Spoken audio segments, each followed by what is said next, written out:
നമ്മൾ ഇന്ന് നോക്കുന്നത് 2024 woman fire and rescue officer trainee തസ്തികയിലേക്ക് നടന്ന എക്സാമിന്റെ ഇംഗ്ലീഷ് മലയാളം ക്വസ്റ്റ്യൻസ് ആണ്. Question paper code 20/2024. ആദ്യം ഇംഗ്ലീഷ് ക്വസ്റ്റ്യൻസ് നോക്കാം. 61ാമത്തെ question, Anita rarely answers. Question tag എഴുതാനാണ്. Anita rarely answers. ഇവിടെ ആൻസർ വരുന്ന ഓപ്ഷൻ എ ആണ്, ഡസ് ഷീ. തന്നിരിക്കുന്ന സെന്റൻസിൽ റെയർലി വന്നിരിക്കുന്നതുകൊണ്ട് ഇതൊരു നെഗറ്റീവ് സെന്റൻസ് ആണ്. അപ്പോൾ അതിന് ടാഗ് വരുമ്പോൾ പോസിറ്റീവ് ആയിരിക്കണം. അതുപോലെ ആൻസേഴ്സ് എന്നാണ് തന്നിരിക്കുന്നത്, അതുകൊണ്ട് ഇതൊരു സിമ്പിൾ പ്രസന്റ് ടെൻസിലുള്ള സെന്റൻസ് ആണ്. അപ്പം ആൻസർ വരുമ്പോൾ ഡസ് ഷീ എന്നായിരിക്കും. 62ാമത്തെ question, if I dash the project head I could have made you as my secretary. തന്നിരിക്കുന്നത് ഒരു ഈഫ് ക്ലോസ് ആണ്. അപ്പം മെയിൻ ക്ലോസിൽ കുഡ് ഹാവ് പ്ലസ് V3 ആണ് വന്നിരിക്കുന്നത്. അപ്പം മെയിൻ ക്ലോസിൽ കുഡ് ഹാവ് പ്ലസ് V3 എന്ന ഫോമിൽ വരണമെങ്കിൽ ഈഫ് ക്ലോസിൽ പാസ്റ്റ് പെർഫെക്റ്റ് ടെൻസ് ആയിരിക്കണം. അപ്പം തന്നിരിക്കുന്ന ഓപ്ഷൻസിൽ കറക്റ്റ് ആൻസർ വരുന്നത് ഓപ്ഷൻ ഡി ആണ്, had been. If I had been the project head I could have made you as my secretary. 63ാമത്തെ question, never dash heard such a story. Never dash heard such a story. ഇപ്പം നമ്മൾ സാധാരണയായിട്ട് ഒരു English സെന്റൻസിൽ ആദ്യം സബ്ജക്റ്റും അതിനുശേഷം helping വെർബുമാണ് വരാറുള്ളത്. For example, I have never heard such a story. എന്നാൽ ഒരു സെന്റൻസ് തുടങ്ങുന്നത് never, hardly, seldom, scarcely, no sooner തുടങ്ങിയ നെഗറ്റീവ് അർത്ഥമുള്ള വാക്കുകളോടെയാണെങ്കിൽ ആ സെന്റൻസിന് കൂടുതൽ പ്രാധാന്യം നൽകാൻ വേണ്ടി നമ്മൾ സബ്ജക്റ്റിന് മുൻപായി ഹെൽപ്പിംഗ് വേർബ് ഉപയോഗിക്കുന്നു. ഇതിന് ഇൻവേർഷൻ റൂൾ എന്നാണ് പറയുന്നത്. അതായത് negative word plus helping verb plus subject എന്ന ഫോമിലായിരിക്കും ഉപയോഗിക്കുക. അപ്പം തന്നിരിക്കുന്ന സെന്റൻസിൽ നെവർ ആണ് സബ്ജക്റ്റ്, അതൊരു നെഗറ്റീവ് വേർഡ് ആണ്. അപ്പം ഈ സെന്റൻസിന്റെ ആൻസർ വരുന്നത് ഓപ്ഷൻ സി ആണ്, have I. Negative word plus helping word plus subject എന്ന രീതിയിൽ വേണം ഇവിടുത്തെ സെന്റൻസ് എഴുതാൻ. അപ്പം never have I heard such a story. Answer is option C. 64ാമത്തെ question, change the sentence into passive voice. Niharika can solve the crisis. തന്നിരിക്കുന്ന സെന്റൻസിനെ പാസീവിലോട്ട് മാറ്റാനാണ് question. Niharika can solve the crisis. അപ്പം ആക്റ്റീവ് വോയിസിൽ ക്യാൻ പോലുള്ള മോഡൽ വേർബ് വന്നാൽ passive വോയിസിൽ modal verb plus be plus V3 എന്ന ഫോം വേണം ഉപയോഗിക്കാൻ. ആക്റ്റീവ് വോയിസിൽ ക്യാൻ പോലുള്ള മോഡൽ വേർബ് വന്നാൽ പാസീവ് വോയിസിൽ modal verb plus be plus V3 എന്ന ഫോം വേണം ഉപയോഗിക്കാൻ. അപ്പം തന്നിരിക്കുന്ന സെന്റൻസിൽ ക്യാൻ ഉണ്ടല്ലേ, Niharika can solve the crisis. അപ്പം അതിന്റെ പാസീവ് വോയിസ് വരുന്നത് ഓപ്ഷൻ എ ആണ്, the crisis can be solved by Niharika. The crisis can be solved by Niharika. 65ാമത്തെ question, everyone of the place dash invited for the party. തന്നിരിക്കുന്ന സെന്റൻസിൽ subject വന്നിരിക്കുന്നത് everyone ആണ്. Everyone എന്ന് പറയുന്നത് ഒരു സിംഗുലർ ആണ്, അതുകൊണ്ട് വേർബും നിർബന്ധമായിട്ടും സിംഗുലർ തന്നെ വരണം. അപ്പം തന്നിരിക്കുന്ന ഓപ്ഷൻസിൽ കറക്റ്റ് ആൻസർ വരുന്ന ഓപ്ഷൻ ഡി ആണ്, was. Everyone of the place was invited for the party. 66ാമത്തെ question, which word is misspelled. Answer വരുന്ന ഓപ്ഷൻ സി ആണ്, പ്രൊമിസ്ക്വസ്. അതിന്റെ കറക്റ്റ് സ്പെല്ലിംഗ് വരുന്നത് PROMISCUOUS. എം കഴിഞ്ഞിട്ട് ഇ അല്ല ഐ ആണ് വരേണ്ടത്. Correct answer is option C. 67ാമത്തെ question, he is a big cheese. Dania told me. Here big cheese means. തന്നിരിക്കുന്ന സെന്റൻസിൽ ബിഗ് ചീസ് എന്നതിന്റെ മീനിങ് എന്താണെന്നാണ് ക്വസ്റ്റ്യൻ. ആൻസർ വരുന്ന ഓപ്ഷൻ സി ആണ്, a clever person. Big cheese എന്ന് പറഞ്ഞാൽ എ ക്ലെവർ പേഴ്സൺ എന്നാണ് അർത്ഥം. ആൻസർ വരുന്നത് ഓപ്ഷൻ സി. 68ാമത്തെ question. The thieves plan to dash the bank of Pune. Correct phrasal verb എഴുതാനാണ് the thieves planned to dash the bank of Pune. ഇവിടെ അർത്ഥം എന്താ വരുന്നത്? കള്ളന്മാര് ബാങ്ക് ഓഫ് പൂനെ മോഷണം നടത്താൻ തീരുമാനിച്ചു എന്നാണ്. അപ്പം മോഷണം നടത്തുക എന്ന അർത്ഥം വരുന്ന ഫ്രേസൽ വെർബാണ് ഇവിടെ ഉപയോഗിക്കേണ്ടത്. അപ്പം തന്നിരിക്കുന്ന ഓപ്ഷൻസിൽ കറക്റ്റ് ആൻസർ വരുന്ന ഓപ്ഷൻ ഡി ആണ്, മേക്ക് എവേ വിത്ത്.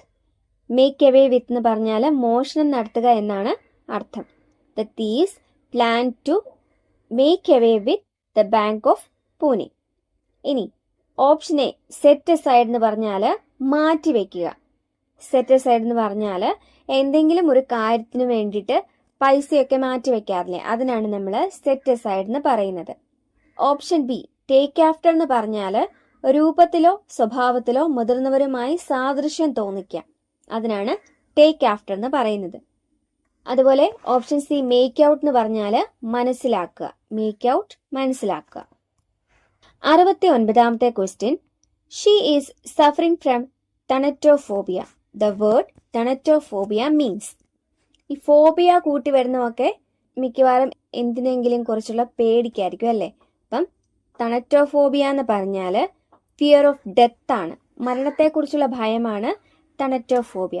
അപ്പം ആൻസർ വരുന്ന ഓപ്ഷൻ എ ആണ്, ഫിയർ ഓഫ് ഡെത്ത്. ഇനി ഫിയർ ഓഫ് സ്നേക്സിന് പറയുന്ന പേരെന്താ? Ophidiophobia. Fear of snakes ophidiophobia. ഇനി ഫിയർ ഓഫ് ഡാർക്ക്നെസ് ആണെങ്കിലോ nyctophobia. Fear of darkness nyctophobia. Fear of heights ആണെങ്കിൽ acrophobia. Fear of heights acrophobia. 70ാമത്തെ question. The antonym of the word callous is. Callous എന്നതിന്റെ antonym ആണ് ചോദിച്ചിരിക്കുന്നത്. Option A, important. Option B, compassionate. Option C, silly. Option D, selfless. ക്യാലസ് എന്ന് പറഞ്ഞാൽ കഠിന ഹൃദയം എന്നാണ് അർത്ഥം.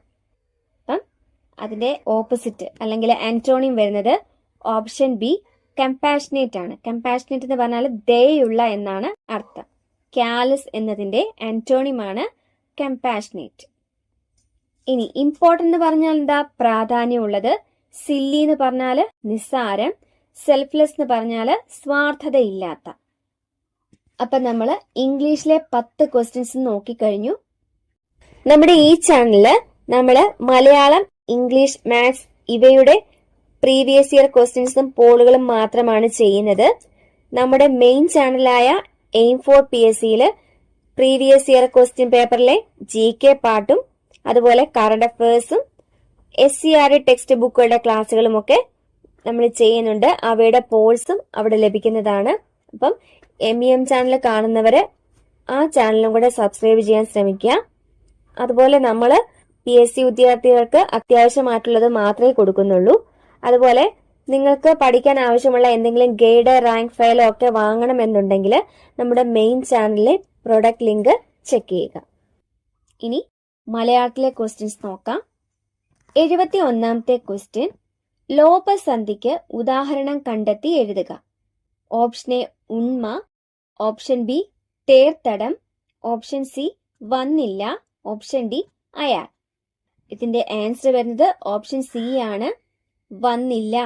വന്നില്ല എന്ന പദം പിരിച്ചെഴുതിയാല് വന്നു അധികം ഇല്ല. അപ്പം വന്നു അധികം ഇല്ല, വന്നില്ല എന്ന് വരുമ്പോൾ അതിൽ ഊകാരം ലോപിച്ചു പോകും. അതുകൊണ്ട് ഇതൊരു ലോപസന്ധിയാണ്. ഇനി തേർത്തടം പിരിച്ചെഴുതിയാല് തേർ അധികം തടമാണ്. അവിടെ ത ഇരട്ടിച്ച് വന്നതുകൊണ്ട് അത് ദ്വിത്വസന്ധിയാണ്. അതുപോലെ അയാൾ പിരിച്ചെഴുതിയാല് ആ പ്ലസ് ആൾ. ഇവിടെ യ ആഗമിച്ചത് കൊണ്ട് ഇതൊരു ആഗമസന്ധിയാണ്. 72ാമത്തെ ക്വസ്റ്റ്യൻ. നദി എന്ന പദത്തിന് സമാനമായ പദം. ഓപ്ഷൻ എ, വാഹിനി. ഓപ്ഷൻ ബി, അനിലൻ. ഓപ്ഷൻ സി, സമീരൻ. ഓപ്ഷൻ ഡി, വിഹായസൻ. നദി എന്ന പദത്തിന് സമാനമായ പദം വരുന്നത് ഓപ്ഷൻ എ ആണ്, വാഹിനി. വാഹിനി എന്ന് പറഞ്ഞാല് നദി എന്ന് തന്നെയാണ് അർത്ഥം. ഇനി അനിലൻ എന്ന് പറഞ്ഞാല് കാറ്റ് എന്നാണ് അർത്ഥം. അനിലൻ, കാറ്റ്.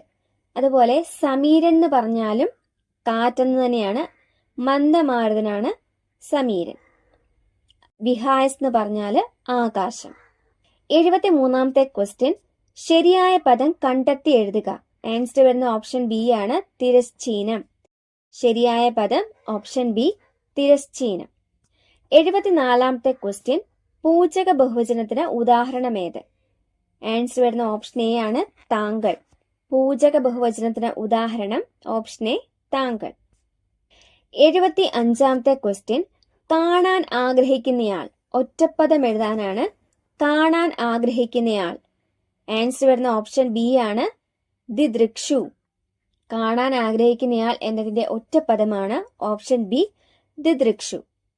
ഇനി ബാക്കി ഓപ്ഷൻസ് നോക്കിയാൽ പിപാസു.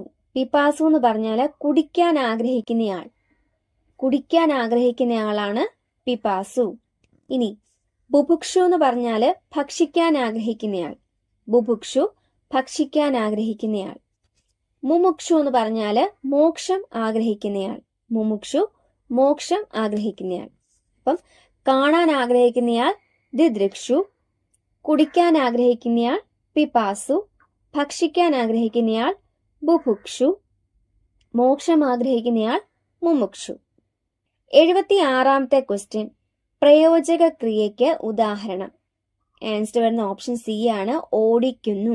പ്രയോജക ക്രിയയ്ക്ക് ഉദാഹരണം ഓപ്ഷൻ സി, ഓടിക്കുന്നു. നമുക്ക് ക്രിയകളെ അവയുടെ സ്വഭാവം അനുസരിച്ച് കേവലക്രിയ, പ്രയോജക ക്രിയ എന്നിങ്ങനെ തരംതിരിക്കാം. ക്രിയകളെ അവയുടെ സ്വഭാവം അനുസരിച്ച്, അതായത് ഒരാളെ തനിയെ ചെയ്യുന്നതും മറ്റൊരാളുടെ പ്രേരണയോടെ ചെയ്യുന്നതും, അങ്ങനെ ക്രിയകളുടെ സ്വഭാവം അനുസരിച്ച് കേവലക്രിയ, പ്രയോജക ക്രിയ എന്നിങ്ങനെ തരംതിരിക്കാം. കേവലക്രിയ എന്ന് പറഞ്ഞാൽ കർത്താവ് സ്വയം ചെയ്യുന്ന പ്രക്രിയ. കർത്താവ് സ്വയം ചെയ്യുന്ന പ്രക്രിയയാണ് കേവലക്രിയ. ഫോർ എക്സാമ്പിൾ, കാണുന്നു, താഴുന്നു, കേൾക്കുന്നു, ഓടുന്നു, ഇവയൊക്കെ കർത്താവ് സ്വയം ചെയ്യുന്നതാണ്. ഇനി പ്രയോജക ക്രിയ എന്ന് പറഞ്ഞാൽ കർത്താവ് സ്വയം ചെയ്യാതെ മറ്റൊരാളെ കൊണ്ട് ചെയ്യിക്കുന്ന അല്ലെങ്കിൽ പ്രേരിപ്പിക്കുന്ന തരത്തിലുള്ള ക്രിയകൾ. ഫോർ എക്സാമ്പിൾ, ഓടിക്കുന്നു, കാണിക്കുന്നു, അങ്ങനെ. അപ്പം തന്നിരിക്കുന്ന ഓപ്ഷൻസിൽ ഓപ്ഷൻ സി, ഓടിക്കുന്നു എന്നതാണ് പ്രയോജക ക്രിയയ്ക്ക് ഉദാഹരണം. 77ാമത്തെ ക്വസ്റ്റ്യൻ, ആരോഹണം എന്ന വാക്കിന്റെ വിപരീത പദം. ആൻസർ വരുന്ന ഓപ്ഷൻ ഡി ആണ്, അവരോഹണം. ആരോഹണം, അവരോഹണം. 78ാമത്തെ ക്വസ്റ്റ്യൻ, അയവിറക്കുക എന്ന ശൈലിയുടെ അർത്ഥം. ആൻസർ വരുന്ന ഓപ്ഷൻ സി ആണ്, വീണ്ടും വീണ്ടും ഓർമ്മിക്കുക. അയവിറക്കുക എന്ന ശൈലിയുടെ അർത്ഥമാണ് ഓപ്ഷൻ സി, വീണ്ടും വീണ്ടും ഓർമ്മിക്കുക. 79ാമത്തെ ക്വസ്റ്റ്യൻ, വിൺ പ്ലസ് തലം ചേർത്തെഴുതിയാൽ. ആൻസർ വരുന്ന ഓപ്ഷൻ ബി ആണ്, വിണ്ടലം. വിൺ പ്ലസ് തലം, വിണ്ടലം. 80ാമത്തെ ക്വസ്റ്റ്യൻ, താഴെ തന്നിരിക്കുന്നതിൽ നിന്ന് പുല്ലിംഗ ശബ്ദം കണ്ടെത്തി എഴുതുക. ഓപ്ഷൻ എ, അവൾ. ഓപ്ഷൻ ബി, മിടുക്കൻ. ഓപ്ഷൻ സി, മകൾ. Option D, Samarth. ഇതില് പുല്ലിംഗ ശബ്ദം വരുന്നത് ഓപ്ഷൻ ബി ആണ്, മിടുക്കൻ. അപ്പൊ നമ്മൾ ഇന്ന് 20/2024 ക്വസ്റ്റ്യൻ പേപ്പറിലെ ഇംഗ്ലീഷ്, മലയാളം ക്വസ്റ്റ്യൻസ് നോക്കിക്കഴിഞ്ഞു. പുതിയൊരു ക്ലാസ്സിൽ വീണ്ടും കാണാം. Thank you. Happy learning.